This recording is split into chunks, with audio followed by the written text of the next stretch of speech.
So welcome, Dorset Business Matters. Great to have you guys along. Perhaps you just do me the honour of introducing yourselves. Who are you and what do you do? We'll start over there. Yeah, so I'm Michael Drapper, I'm 18, and I'm Managing Director of Mowers. Okay. I'm Andrew Drapper. You don't have to tell us your age. Some form of Director of Mowers, but also known as Dad. Oh, there you go. Very good. And so what do Mowers do? So we do garden machinery, so like mowers, hedge trimmers, sales, servicing, repairs, all the way from like the hedge trimmer up to sort of councils and housing associations, Compact tractors. Okay, great. So not just residential. Yeah. Is most of your business commercial or residential? It's probably about 30% commercial and then 70% domestic at the moment. We're sort of aiming to change that number the other way around. Yeah. Because commercial customers don't complain as much with price and stuff. And a contract is typically worth more than a one-off sale, I guess, Exactly. is the key, isn't it? The lifetime value, they're a bit harder to acquire initially, Yeah. but once you have them on the contract, if you keep doing a good job, even if you're more expensive than other people, Yeah. they're happy to stick with you. Yeah, great. And councils and housing associations sort of know the value of getting it done in the winter when they don't need the machine, Yeah. whereas a lot of domestic people don't want their machine done until it's 3 days before the wedding in their back garden, and they, Isn't that interesting? Yeah, I hadn't thought about that. But yeah, you're quite right, aren't you? So as a consumer, you tend to be quite lazy. You'll wait until the last possible second and then presumably everybody turns up and wants their lawnmower serviced or is rusted away in the shed over the winter. Though we've spent a long time, and we now have a fairly loyal customer base who come in December, January, February and get their stuff done, so that's good. Great. We've worked at getting that happening. Great, good. So how old is the business? How long have you been going? So it's quite a long story, but sort of initially was 2019 is when it started as a partnership, and then in 23 it went limited. Okay.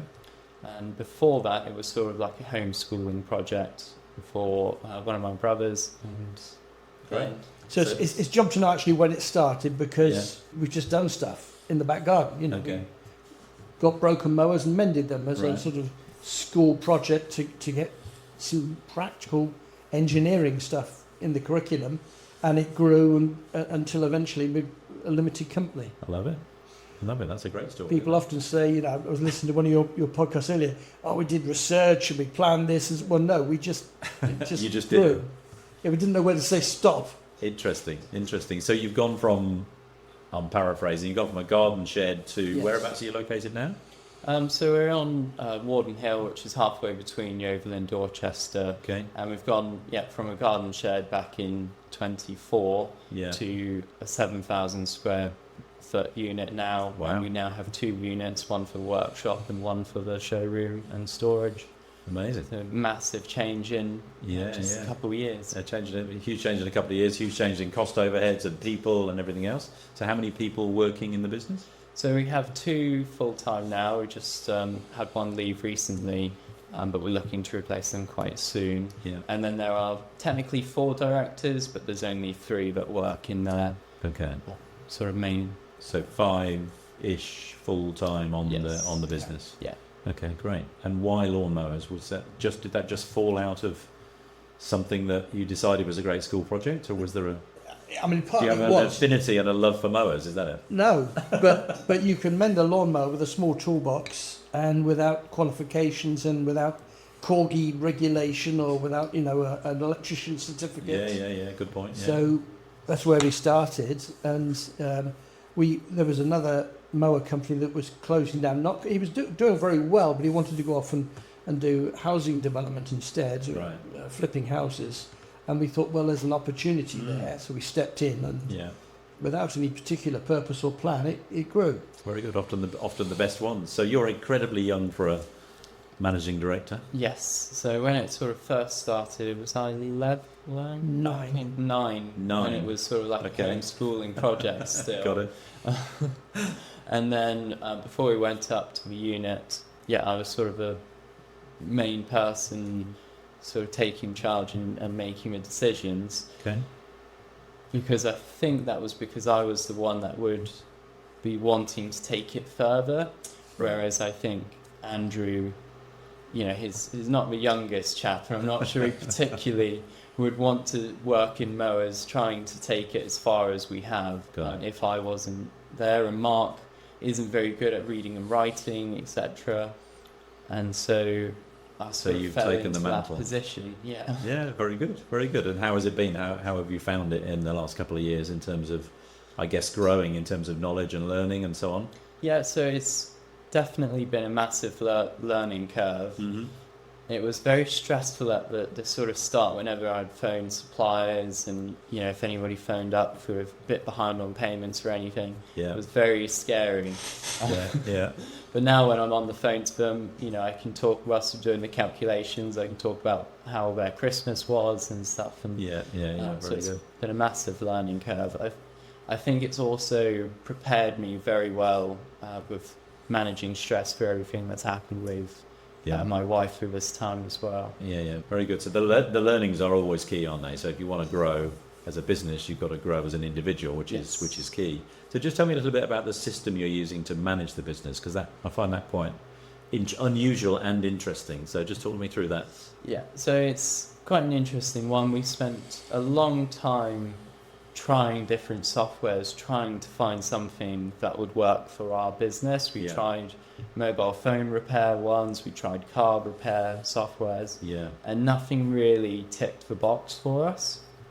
And so we decided to go for one that's more customizable, and we can sort of turn it into anything we want to. So we went with Notion, which we can make anything we want on there, basically. It's got sort of unlimited storage.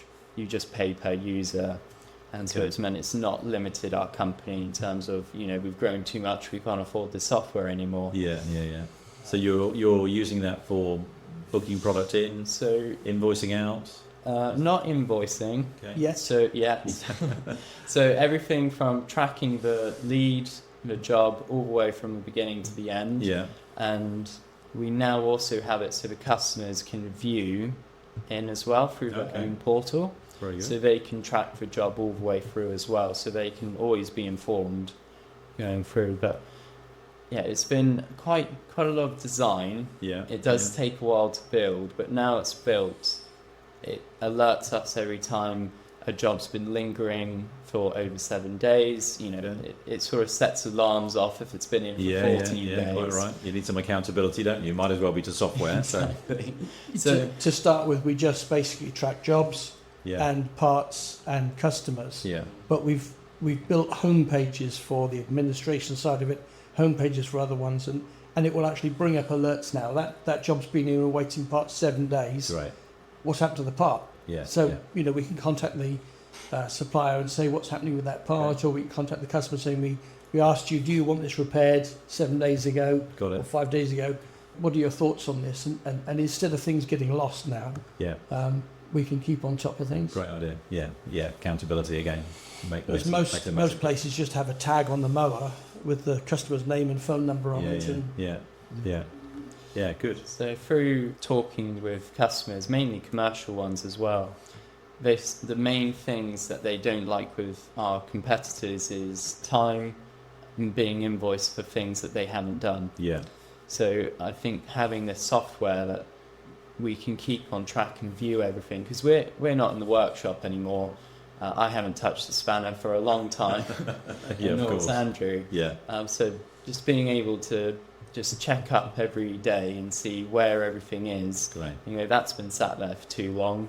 Whereas with the paper tag system, they just haven't got that accountability. Yeah, I love that. Yeah, and of course it's adaptable now. You can do anything with it, can't you, as you go forwards? It is, yeah. Great. So your history is quite short. That's really easy to understand. What about you, Andrew? Give us a bit of background. What did you do before you were into lawnmowers? I was in the church, but I've done a lot of other things other than the church as well. I even spent a few weeks working with circuses, but that's a completely different story. And, that's a whole podcast by itself. And when you are putting up the tiger cage, make sure when the last bit goes in, you're on the outside. Yeah, makes perfect sense. So the background really of Mad Mowers is we homeschooled our children. We've got a few of them there, and one or two of them are really clever with reading and writing, and they've gone on to get degrees and so on, but others struggle with reading and writing, and Mark particularly was struggling. And as responsible parents, we've got to find a way to help him earn a living. Yeah, absolutely. And if you can't read or write, what job can you do? Yeah, It's yeah, pretty tough. yeah, very But he true. was very good with petrol engines. We got a few stationary engines in. We got a couple of old tractors in, a couple of diesel tractors in, and we worked on those. And he began to buy second-hand mowers from the tip, scrap Right, mowers. okay, yeah, yeah. And out of 5, he'd get a couple going and strip the others for parts. Wow. Then we got him working with Mike's Mowers up in Yeovil, the guy who closed and went off, Yeah. doing sort of a 1 day a week up there. Mm-hmm. And he was very good at it, and so Great. it grew. Then we had COVID and lockdown, and Yeah. well, I couldn't go and do my job, so I stayed at home and worked in the garden. Very good. Got a salary from furlough. Didn't need to make any money, which is good because business doesn't always make money. No, absolutely. It takes time. And Great stuff. that's how it grew. And here we are, MAD. So why MAD? M-A-D? Initially, it was Mark Amos Drapper. Mark's my son, and I'm Yeah. a Drapper, and his middle name's Amos, so Yeah. Mad. Yeah. And then when he left and went farming for a while, it was Michael and Dad. Oh, yes. Okay. And now Mark's back. Well, it's just become Mad now. it's just a name that sticks. Completely MAD mowers. Easy to remember. Yeah, Great. people love the name. Yeah, absolutely. Yeah, yeah. Obviously, part of the purpose of this podcast is to give people a few insights into stuff that you've learned along the way. So if you're talking to Wendy, you're starting a business tomorrow, desperately keen, highly skilled at what she does, what would your words of advice be? Don't do it. Always a tough question. It is a very tough question. The experience teaches you far more than you could ever say to someone. So I would always say, try it, but also do a lot of your research. But also I would make clear that it's a lot harder than you think it is. Yeah. So go into it knowing that, so Yeah. that when you do hit the humps in the road, you don't just bail out. Because if you just have shiny object syndrome and you just keep chasing whatever looks the best, Yeah. you're never going to get anywhere. Great You just point. have to sort of pick something and stick with it and keep doing what's working. Stay on track. Don't get distracted. Shiny object syndrome. Yeah. We see that a lot. So yeah, you're absolutely right. What about you? Well, it takes about 20 years to become an overnight success, I think. Yeah, it does. Numbers of your guests have said, within 6 months we were making, and you think, how? But it's not always the way. It Yeah, often absolutely. and it's probably not true for them either. They work for 10 years somewhere else Yeah. to gain the To get the experience, experience. to be able to launch and get going. And we've never done lawnmower servicing before we did. Yeah, And so we're new at it. We've never done business before. And so we have no idea, and then you have to get an accountant, and where do you find those? Yeah, yeah. You have to invoice, you have to do VAT registration and become a limited company, and there's a lot of stuff to that goes learn. with it. Yeah, there is absolutely. And so those lessons are obviously key. So hence the part of the reason for the podcast is sharing. So toughest thing is staying on track. I'm paraphrasing again. Staying on track. Don't get distracted by shiny object syndrome. Make sure you're reaching out to the right people, I guess. So you need an accountant, or you need whoever it might be. So what do you do for marketing? Just tell me a little bit about how you advertise what you do to bring in new clients. So most of what we do is word of mouth now. We've done such a good job with the quality of our service compared to other places, because we don't only work on the inside of the machine, but people can't see. We give the outside a clean, so everything goes back looking like a new mower. Correct. So word of mouth has been the biggest one for us. Yeah. We've recently been doing a lot more with social media, but we just never really found the time to do marketing. We found if we have time for marketing, more machines come in, no time for marketing, we have a dry spell, and then you get time for marketing again. Yeah, yeah. And then it's that machines old roller come in. coaster, isn't it? It's just a roller coaster, and it's been really hard for us to actually, because we work very much in the business still, not just on the business. It's been very hard for us to get out of that to keep on track of the marketing. Yeah, yeah. And so referrals, testimonials, I guess, are probably the key. Yes. And I suppose commercial contracts obviously give you some security, because you're not waiting for Joe down the road to turn up with his broken lawnmower or whatever else. You've got to get some history behind you really for that. Though you can't have a small back garden toolbox and go out trying to get a council contract. Sure. So you have to build where you can first. And I think I'm struggling to remember how we did, but I think we took out a small advert in a local magazine Mm-hmm. and put some cards around local businesses. Yeah, to get started. In, yeah. you know, sort of post office windows and so on Yeah, to get started. yeah, I can't really remember, but very quickly it was word of mouth, satisfied customers, and the neighbours going, "Oh, my machine's broken again. Can I borrow yours?" And they're saying, Yeah. you know, go up to Mad Mowers. yeah. You're Yeah, not borrowing good. mine. You're borrowing mine. So that whole presentation thing, cleaning in some, you know, repairing it and then cleaning it outside, obviously again makes a big difference. If you're handing back my car and it's after a service and it's been beautifully cleaned, then that's a little tick in the emotional piggy bank, so to speak. So I'm likely to come back. So returning customers, important to you from a consumer point of view? Yes, Coming so back year after year? most of our customers are returning customers. We have over 1,000 on the books now. Yeah, A good number of them don't come back because they've either moved away. We get a lot of that actually when Sure. we contact, when we phone them up to, which is another thing we do. We give them a phone call when it's service is due, as well as an email. yeah, It goes out automatically. yeah. They've moved away. It's not normally, we don't want to come back to you. It's either we got rid of that mower, Yeah, or we've moved, or downsized. I put down artificial grass Yeah.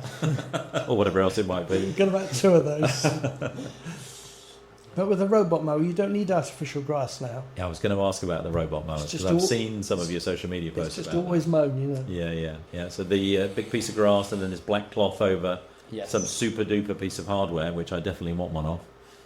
So Yeah. just tell me about the difference between in the let's just deal with retail marketplace. So lots of different things. You've got a push mower over here, and you've got a fully automated robot mower over here. What do you sell the most of?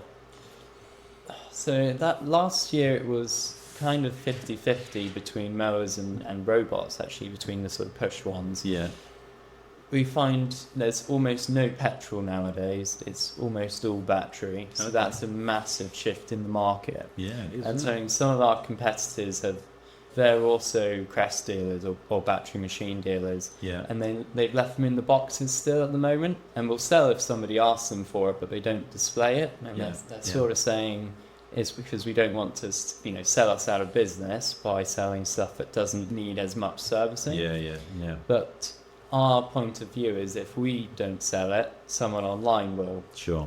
And so we can still charge a little bit for servicing. It's not as much. Yeah, But then again, I don't need to spend as much on parts and labour. So, yeah, it's all shifted to battery. And then the robot mowers has been a massive change recently as well.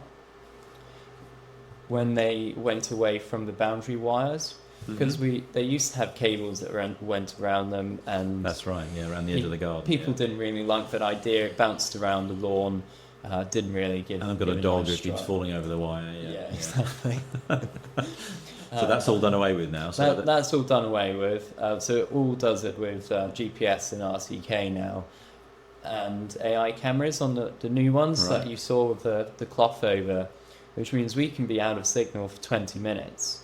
and it still knows And where it's it going. still drives in a straight line and stripes better than you or I could ever Wow. do. Which is amazing. I'm always taking that as a personal challenge, but I believe you. Yeah, so we sell more robots than ride-ons Yeah. because they're about the same price as a ride-on. Yeah, Ride-on mower, if it needs a new gearbox, several £1,000s down Yeah. the drain. yeah. Robot mower, you need a new motor, Mhm. £35. Right. So that's where we're seeing a massive change as well. Great. It's a lot cheaper to maintain. Yeah, very good. So showroom on site. Mm-hmm.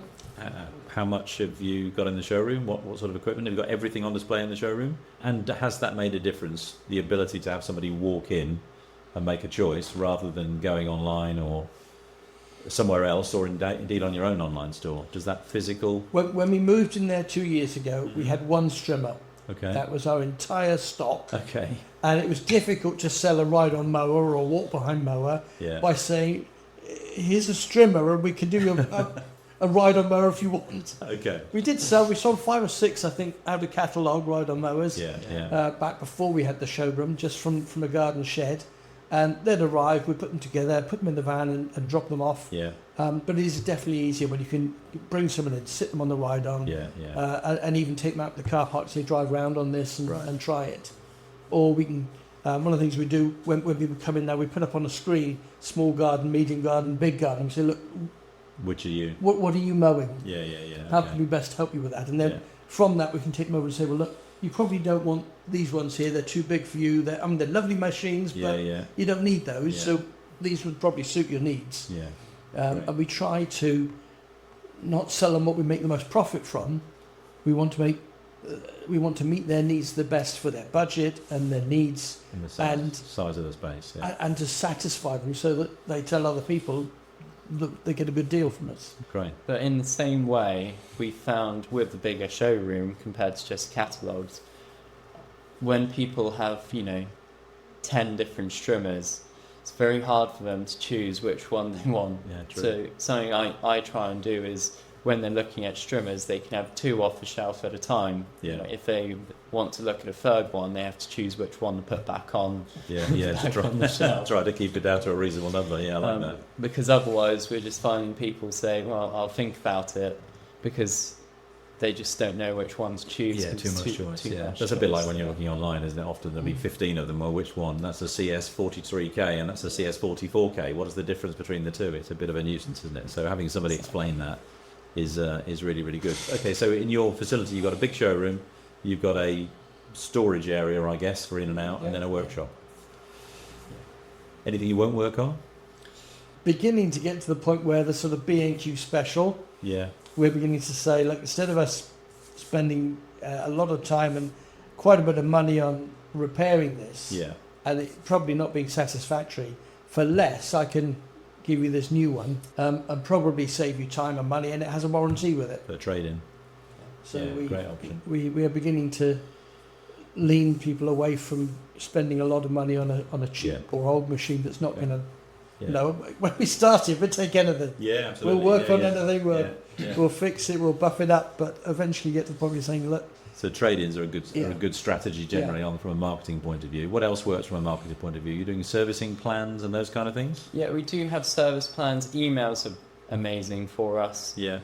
When people come in and we ask them what, jogged your memory to come in, and they keep saying, well, I keep seeing your emails, but I've just never gotten round to it. right. Good, yeah. So emails have been great. Service plan's a new one to our industry. Mm-hmm. As far as I can tell, we're one of the only companies that does it not just for robots. Yeah. So I've seen a couple for robot mowers as well, but we're doing it for ride-ons and push mowers as well. And that's to try and help with our sort of seasonal dips that we found going into the winter and the summer, trying to get people on a monthly contract. Yeah. And that also stops when we phone them up and say, your mower's due a service again, Yeah. rather than them saying, I haven't used it much this year. We can say, your service has come up and you've already paid for it. Yeah. Just bring it in and we'll sort it out. it's time for your free service." It's time Yeah. for your free service. Yeah, it's the same as a service contract on a car, isn't it? It's the same kind of thing. Just whether you've done the miles or not, just bring it in and give it the once over. Yeah. Yeah, good. So recurring revenue obviously really important to the business. So service plans are obviously key. Do you do service plans for contract work, or is that then all encompassed in your contract with a council or a housing association or whatever? They're not used to that, and we haven't managed to move any of them, I don't think, over yet to Okay. that. But it's one of the things we're looking at offering, not just an annual service plan, as it were, but a full machinery management system, so that we will go out to them and fit new blades partway through the year, or sharpen their blades, we'll check the oil and so on several times a year for them. Yeah. Is what we're looking at, I believe. Yeah. Yes, so with the local council here,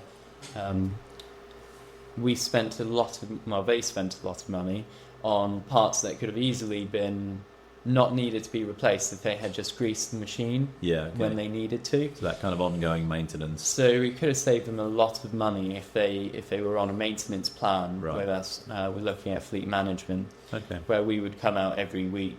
You're supposed to grease them every day. Yeah. Nobody does. No. And they wouldn't want to pay me to come out every day either. So we were looking at coming out every week to grease all the machines. Yeah. So it's not something that's been received yet, but we're hoping Great it idea. can take Preventative maintenance, that is, isn't it, really, Yes. to make sure nothing goes wrong in a major way. Yeah. Great. Okay, so let's just go back to advice just for a second. So starting off, getting started, great. So you've gone through 2 or 3 years now. So what's been the biggest pain point in the business that you've come across so far? So one of the biggest things we had last year was spending more than we had saved. Yeah. So Yeah.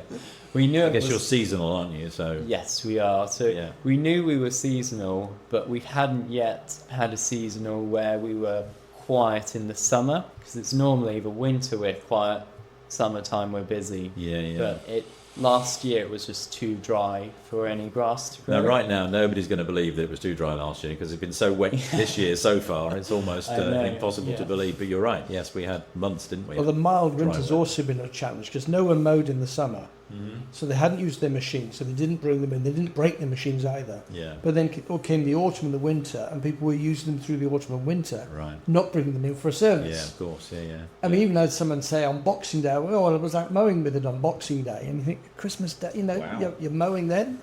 So it's been a real strange year. Yeah. One of the things I've said about why did we get into mowers and so on, grass always grows. Mhm. There will always be a need to cut grass. Yeah, yeah. And then this year happened, or last year happened, and it didn't grow for a long time. Yes, it was brown everywhere, wasn't it? Not green.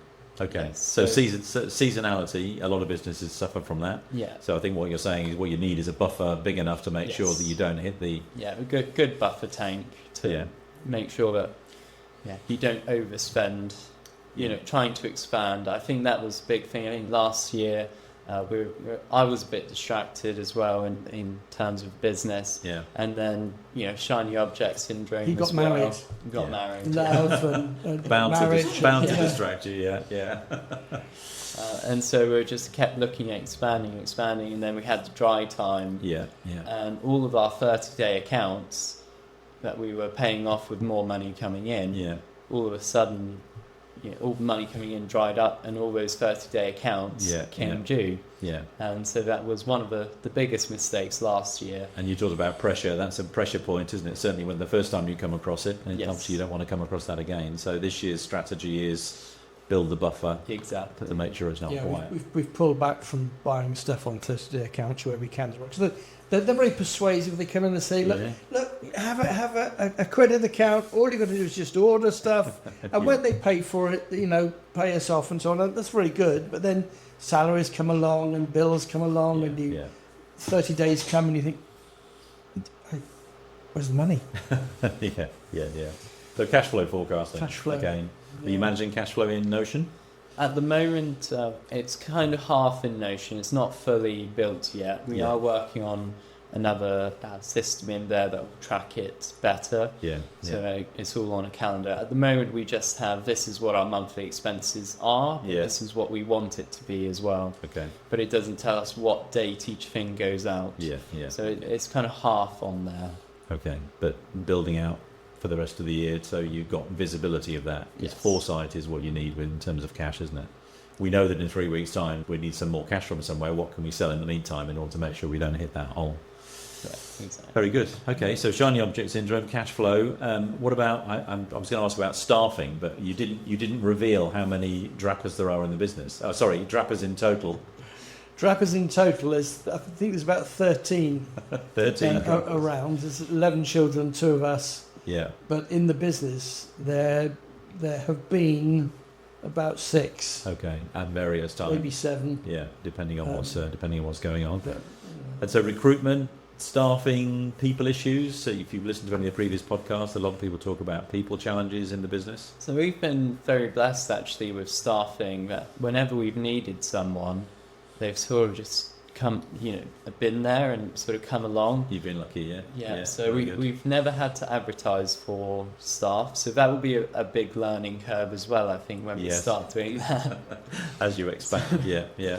the joy of getting someone squirming the other side of the table.